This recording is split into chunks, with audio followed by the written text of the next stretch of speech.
फटाफट आप लोग जुड़ जाइए। क्लास 10th का मैथमेटिक्स में हम लोग देख रहे हैं समानांतर श्रेणी। फटाफट आप लोग जुड़ जाइए। हम लोग देख रहे हैं क्लास 10th का मैथमेटिक्स में अरिथमेटिक प्रोग्रेशन। तो आइए हम लोग क्लास को शुरू करते हैं। चैनल पे पहली बार आए हैं तो सबसे पहले आप हमारे चैनल को सब्सक्राइब कर लीजिएगा और वीडियो को अपने दोस्तों के साथ साझा कर दीजिएगा। तो चलो बिना समय गवाए हम क्लास को स्टार्ट करते हैं। देख लेते हैं कहाँ तक आप लोग को बताया गया है। तो हम लोग देख रहे थे यहाँ तक हो गया था।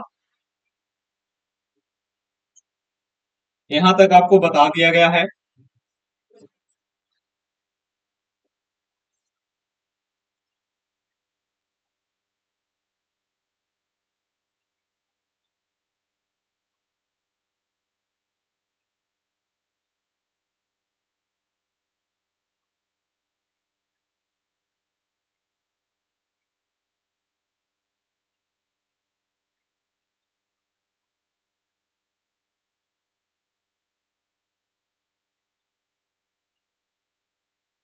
जल्दी से आप लोग जुड़ जाएंगे।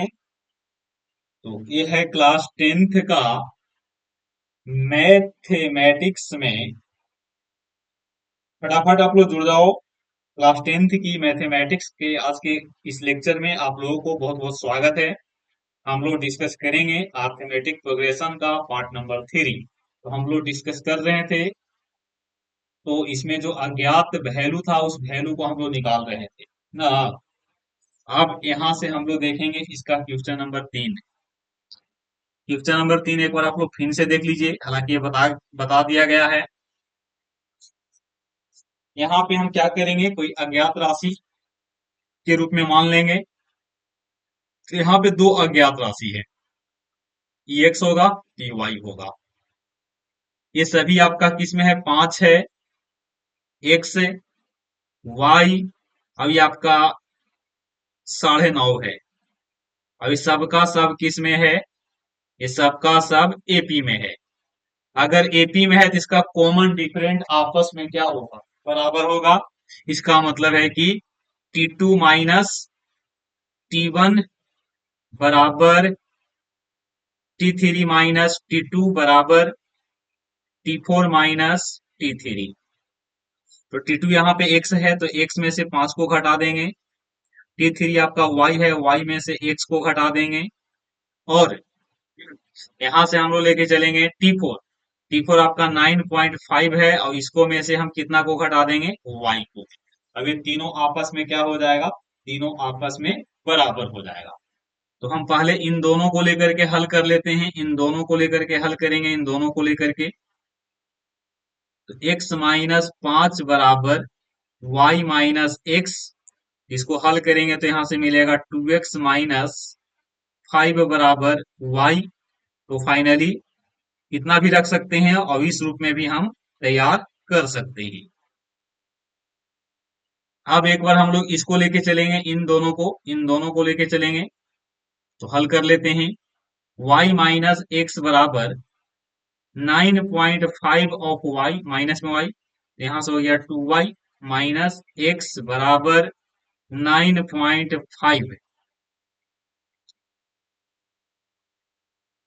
ये आपका इक्वेशन फर्स्ट होगा और ये आपका इक्वेशन सेकेंड होगा। दोनों इक्वेशन को सोल्व करने हैं। तो ऐसा करते हैं कि समीकरण एक में दो से गुना करके और समीकरण दो को क्या कर दीजिए, समीकरण दो को ऐड कर दीजिए। तो एक में दो से तो ये हो गया 4x, ये आपका 4x हो जाएगा। और माइनस 2y बराबर 10 होगा और ये आपका हो जाएगा 2y माइनस एक्स बराबर 9.5 होगा। हल करेंगे, जोड़ना नहीं है बल्कि यहाँ पे घटाना होगा। ये प्लस हो जाएगा, ये माइनस हो जाएगा। हालांकि एक बार रुक जाइए, देख लेते हैं पहले। यहाँ पे जोड़ना ही होगा, ठीक है, क्योंकि देखिए वाई वाई यहाँ पे कैंसिल हो जाएगा। तो फाइनली आपका y वाला टर्म यहाँ से क्या हो जाएगा, ई वाला टर्म इसके इक्वल होने के कारण कैंसिल हो जाएगा, तो यहाँ से मिलेगा 3x बराबर 19.5 निकलेगा। तो x बराबर 19.5/3। तो हल करेंगे तो यहाँ से x निकलेगा, x यहाँ से निकालेंगे तो 5×3 = 18 होगा। 6×3 = 18, एक बचा। और मतलब यहाँ से आएगा x बराबर 6.5। x बराबर कितना रहेगा, 6×3 = 18 और 5×3 = 15। x बराबर 6.5 आ गया। अब x का वैल्यू समीकरण एक में नहीं तो दो में रख करके हम क्या करेंगे, y का वैल्यू निकाल लेंगे। तो चलते हैं फ्रॉम वन ये हो जाएगा 2x माइनस वाई बराबर 5। 2 × 6.5 माइनस वाई बराबर 5। तो हल करेंगे तो होगा 13 माइनस वाई बराबर 5। तो यहां से y निकाल लीजिए, y बराबर 8। यहां से आपका x बराबर कितना आ गया, x बराबर 6.5 है और y बराबर 8 है। इसका मतलब कि यहाँ पे गैप कितना का है, यहाँ पे गैप आपका 1.5 का है। कितना का है, 1.5 का। 1.5 के अनुसार ये आगे बढ़ रहा है, तो 1.5 के अनुसार बढ़ेगा तो पहला 5 है, 5 में आगे बढ़ेगा 1.5, ये आपका 6.5 होगा। और इसमें भी आगे बढ़ेगा तो ये 8 हो जाएगा, और इसमें भी 1.5 बढ़ जाएगा तो 9.5 हो जाएगा। तो इस सबका सब किसमें है, सबका सब एबी में। इस प्रकार से हम लोग प्रश्न को सोल्व करते हैं, बनाते हैं। हम इसको अनुमान से भी बना सकते थे। अनुमान से हम लोग कैसे बनाएंगे वो भी आप देख लीजिए, अगला प्रश्न में आपको काम आने वाला है।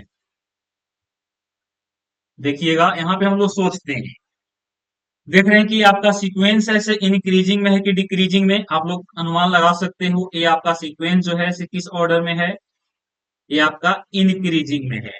इसमें है, इंक्रीजिंग में है। तो इंक्रीजिंग में होने के कारण हम क्या करेंगे,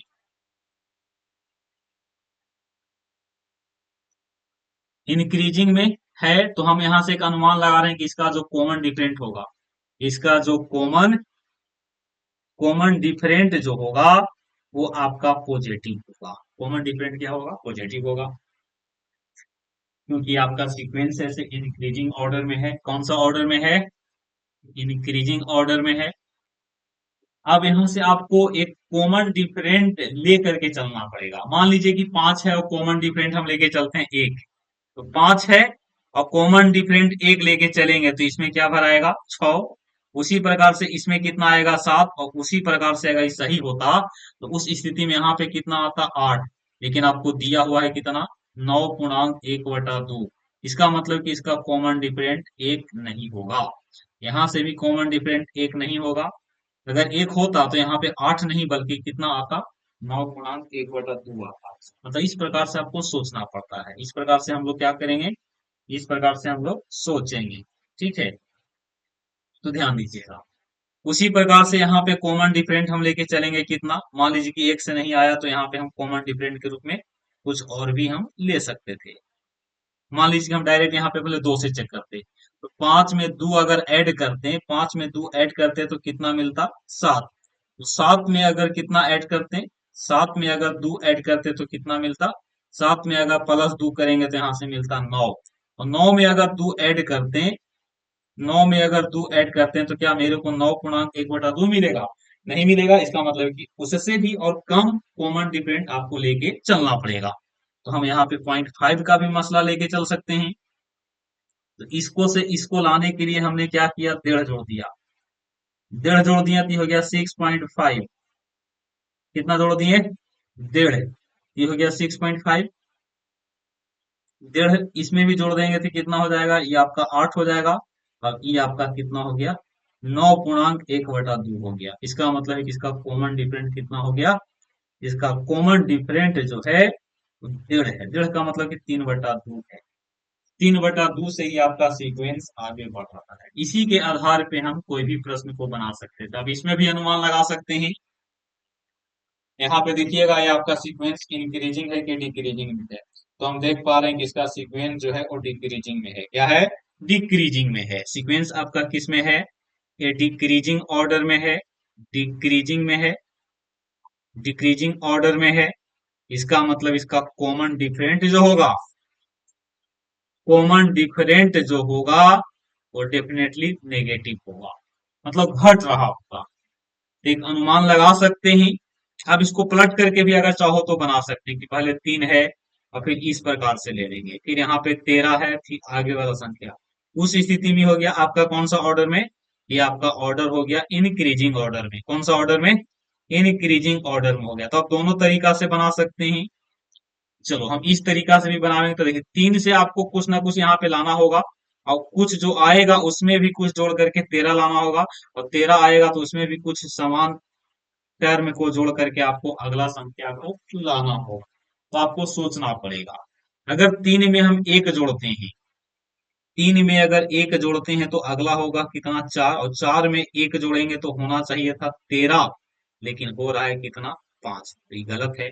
इसका मतलब है कि इसका कॉमन डिफरेंट कितना नहीं होगा, इसका कॉमन डिफरेंट एक नहीं होगा। कुछ और सोचना पड़ेगा। अगर 2 लेंगे तो क्या होगा, तो 2 लेंगे तो 5 हो जाएगा, और 5 में 2 जोड़ेंगे तो 13 नहीं बल्कि 7 होगा। तो ये गलत है। उसी प्रकार से आपको लेके चलना पड़ेगा। 3, तो 3 में 3 ले लिए तो 6, 6 में 3 लेंगे तो 13 नहीं बल्कि 9। तो गलत है। तो आपको सीक्वेंस में यहाँ पे 4 लेना पड़ेगा। तो 4 ले लेंगे तो 7, और 7 में 4 ले लेंगे तो 7 4 11। तो ये भी नहीं होगा। तो 5 लेके चलना पड़ेगा। तो 3 में 5 जोड़ेंगे तो 8, 8 में 5 जोड़ेंगे तो 13, और 13 में 5 जोड़ दिए तो 18। क्या ये सही है कि गलत? देख लीजिए इसका कॉमन डिफरेंट, कॉमन डिफरेंट 5 लेके चलना पड़ेगा। अब 3 में 5 जोड़ेंगे तो 8, 8 में 5 जोड़ेंगे तो 13, और 13 में 5 जोड़ेंगे तो 18। इसका मतलब है कि अगर हम इसको इंक्रीजिंग ऑर्डर में कन्वर्ट करके लेते हैं, इसका कॉमन डिफरेंट क्या आता, पॉजिटिव, जो कि कॉमन डिफरेंट इसका कितना है, 5 है। अब इसमें लेके चलते तो इसका कॉमन डिफरेंट आपका माइनस में कितना हो जाता, माइनस में 5 हो जाता, जो कि थोड़ा सा सोचने में आपको समय लग सकता था। तो इस प्रकार से हम लोग बनाते हैं। इसी प्रकार से हम इसको भी बना सकते हैं। यहाँ पे देख रहे हैं कि इसका ऑर्डर कैसा है, इसका ऑर्डर इंक्रीजिंग है कि डिक्रीजिंग। ये है आपका इंक्रीजिंग ऑर्डर में। कौन सा ऑर्डर में, इंक्रीजिंग में। इसका मतलब है कि इसका कॉमन डिफरेंट जो होगा, कॉमन डिफरेंट जो है वो आपका पॉजिटिव होगा। क्या होगा, पॉजिटिव होगा। आप इस सीक्वेंस को पलट करके भी चाहो तो आप बना सकते हैं, हालांकि फिर उस स्थिति में आपको नेगेटिव सोचना पड़ जाएगा। यही से हम लोग सोच लेते हैं। देखिएगा -4 है, -4 में कितना जोड़े कि अगला मिले ई वाला, और इसमें कितना जोड़े कि ई मिलेगा, और इसमें कितना जोड़े कि ई मिलेगा, और इसमें कितना जोड़े कि ई मिलेगा, और इसमें कितना जोड़ दें कि 6 मिलेगा। तो आपको सोचना पड़ेगा। तो हम लोग सोचेंगे, जीरो जोड़ने पे तो नहीं होगा, तो एक जोड़ते हैं। एक, एक जोड़ेंगे तो माइनस में 3 हो जाएगा, एक जोड़ेंगे तो माइनस में 2 हो जाएगा, एक जोड़ेंगे तो माइनस में 1 होगा, और एक जोड़ेंगे तो 0 होगा। और एक में, जीरो में एक जोड़ेंगे तो 6 नहीं बल्कि 1 होना चाहिए। इसका मतलब ये सीक्वेंस आपका कॉमन डिफरेंट लेकर के चलने पे गलत हो रहा है। तो यहाँ से कुछ और लेके चलना पड़ेगा। 2 जोड़ देते हैं, तो 2 जोड़ेंगे तो -2 होगा, इसमें 2 जोड़ेंगे तो 0 हो जाएगा, और इसमें 2 जोड़ेंगे तो 2 हो जाएगा, और 2 में 2 जोड़ेंगे तो 4, और इसमें कितना हो गया, 6। इसका मतलब इसका कॉमन डिफरेंट कितना होगा, इसका कॉमन डिफरेंट +2 है। इस प्रकार से देखिए हम चुटकी में, चुटकियों में हम लोग क्या किए, प्रश्न को बना लिए। नहीं हो, कम समय में ये आसानी से बन गया। अगर एक क्वेश्चन एक अंक में होता तो आप 10 सेकंड के अंदर में इस प्रकार से सोच करके प्रश्न को आप आसानी से बना लेते हैं। इसमें कोई किसी प्रकार की शक नहीं होता। इसको अगर XYZ मान करके बनाएंगे तो इसमें आपको बहुत ज्यादा मेहनत करने की आवश्यकता होगी। तो देखिए हम लोग शॉर्ट में अनुमान से हिट एंड ट्रायल करके इसको हम लोग क्या किए हैं, बना लिए हैं। आप भी ऐसा कर सकते हैं। ये देखिए यहाँ पे अगर देखा जाए तो ये आपका इंक्रीजिंग में है कि डिक्रीजिंग में, तो ये आपका है डिक्रीजिंग में। लेकिन अगर हम चाहें तो इसको हम किस में बदल सकते हैं, पहले लिख देंगे -22, उसके बाद एक बॉक्स, दूसरा बॉक्स, तीसरा बॉक्स, 38। अब यहाँ से क्या, कुछ और बॉक्स बन गया। अब देखिए ये आपका इंक्रीजिंग बेबी है ना, तो आपको सोचना पड़ेगा। यहाँ पे देख लीजिए, ये 38 है, हमको कॉमन डिफरेंट आपको ढूंढना पड़ेगा, कॉमन डिफरेंट इसका प्लस में होना चाहिए। तो मान लो कि यहाँ पे हम 5 इसका कॉमन डिफरेंट लेते हैं, 0 1 2 3 4 5 6 7 8 9 10, ऐसे इस प्रकार से आपको चेक करना पड़ेगा। मान लो कि हम एट रैंडम एक उठा लिए 5, तो 5 उठा लिए तो माइनस में 17 होगा, 5 होगा तो माइनस में 12 होगा, और 5 लेंगे तो माइनस में 7 होगा, और अगला 38 नहीं होगा, यानी कि ये गलत है। उसी प्रकार से मान लो कि यहाँ पे हम 9 लेते हैं, 9, तो 9 ले लेंगे तो कितना होगा, 9 ले लेंगे तो माइनस में 13 होगा, माइनस में 4 होगा, माइनस में प्लस में 5 होगा, देखो नहीं आ रहा है तो गलत है। उसी प्रकार से और भी आपको चेक करना पड़ेगा, मान लो हम 10 लेके चलते हैं, 10 प्लस 10 इसमें जोड़ेंगे तो माइनस में 12 हो जाएगा, माइनस में कितना हो जाएगा, माइनस में 12, माइनस में 2, माइनस ये तो प्लस में 8, देखो नहीं हो रहा है, यानी कि गलत है। इस प्रकार से आपको आगे भी बढ़ना पड़ेगा, समझ रहे हैं आप लोग? मान लो कि यहाँ पे हम 10 ना लेके 15 लेते हैं, 10 ना लेके हम 15 लेते हैं, तो -22 में 15 को ऐड करेंगे तो यहाँ से आ जाएगा -7, यहाँ पे -7 होगा, -7, और -7 में 15 को जोड़ देंगे तो प्लस में 8 होगा, प्लस में 8 हो गया, और +8 में 15 को जोड़ेंगे तो 23 हो जाएगा, 23 हो जाएगा, और 23 में 15 को जोड़ देंगे तो 38 हो गया, जो कि बिल्कुल सही है। और फिर 38 में 15 को जोड़ देंगे तो 53 हो जाएगा। देखिए, आपको संघर्ष तो करना ही पड़ेगा।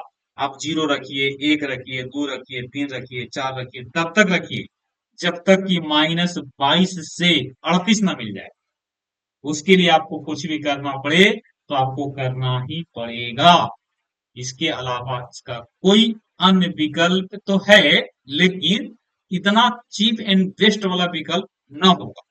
फिर आपको हल करना पड़ेगा, इसको एक्स मानना पड़ेगा, इसको वाई, इसको पी, इसको क्यू, तो कम से कम 4 इक्वेशन तो जरूर जाएगा, 4 से ज्यादा भी जा सकता है, जो कि आप उतना करने में कैपेबल नहीं हो। मुझे पता है कि आप लोग 10th क्लास के विद्यार्थी हो, आपसे नहीं हो पाएगा।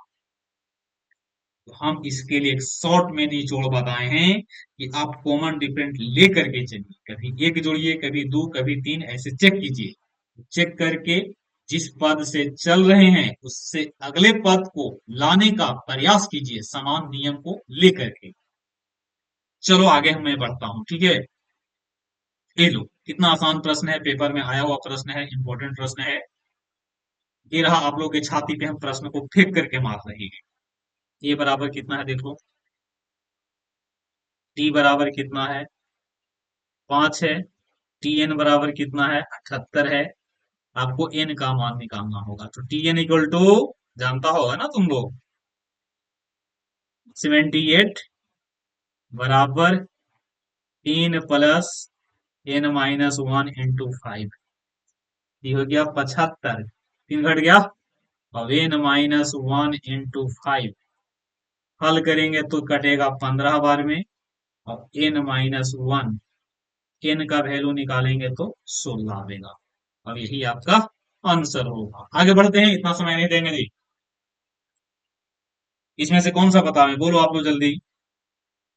इसमें आपको बता रहे हैं कि क्वेश्चन नंबर 5 के दो, ए बराबर 18 है, टी बराबर, देखिए 15.5 में से 18 गया तो ये हो जाएगा आपका कितना, माइनस, -3.5 हो जाएगा, -3.5 हो जाएगा। नहीं नहीं, -3.5 नहीं, ये आपका हो जाएगा कितना, 18 में से 15 जाता तो 3 होता, यहाँ पे 2.5 आएगा। अंतिम वाला पद आपका कितना है, -47 है, एन निकालना है, तो t n equal to a plus n-1 × d है, माइनस में 47 बराबर 18 प्लस n-1 माइनस के 5/2 लिख देते हैं, 5/2 यानी कि 2.5, तो हल करेंगे तो यहां से मिलेगा माइनस में 47 -18 बराबर n-1 × 5/2। अब इसको माइनस में लिख देते हैं, इसको हल करेंगे तो हो गया कितना, देख लीजिए, 4 1 5 1 6, यानी कि 65 हो जाएगा माइनस में, बराबर माइनस n-1 इंटू 5/2, माइनस से माइनस कैंसिल हो जाएगा, तो कटेगा 13 बार में, 13 बराबर n-1/2। तो हल करेंगे तो n बराबर 26 प्लस 1 बराबर 27 इसका आंसर होगा। 5 के पहला आपका होमवर्क रहेगा, आप लोग बना लेना। यहां से आपको n का वैल्यू निकालना है। n का वैल्यू निकालते समय आपको n का वैल्यू क्या होना चाहिए? पॉजिटिव वैल्यू होना चाहिए, पॉजिटिव इंटीजर होना चाहिए। कैसा होना चाहिए? सॉरी, पॉजिटिव इंटीजर नहीं, पॉजिटिव इंटीजर देख लेते हैं, एक बार सोचना पड़ेगा। हाँ, n का वैल्यू यहाँ से पॉजिटिव इंटीजर होना चाहिए। ये भी कर लेंगे।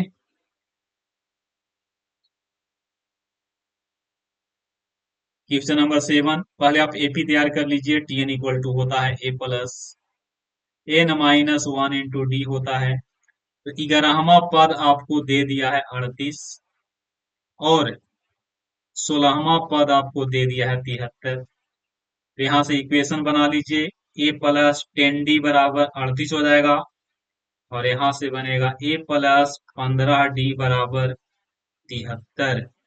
ये समीकरण 1 हो गया, ये समीकरण 2 हो गया। दोनों को हल करेंगे, तो हल करेंगे तो यहां से निकलेगा 5d बराबर, यहां से कितना हो जाएगा, 35 हो जाएगा, 35। तो डी निकालिएगा तो आपका कितना आ जाएगा, 7। डी का मान रख लीजिए, तो ए का वैल्यू नेगेटिव निकलेगा, तो हो जाएगा 38 माइनस 70, जो कि आपका हो जाएगा -32। आप 31वां पद निकाल दीजिए, टी 31, ए प्लस 30d, ए का मान -32, और 30 गुने डी, ये आपका -32 प्लस 210। हल करेंगे, जो आएगा वही आपका आंसर होगा। बाकी हम लोग अगले दिन मिलेंगे।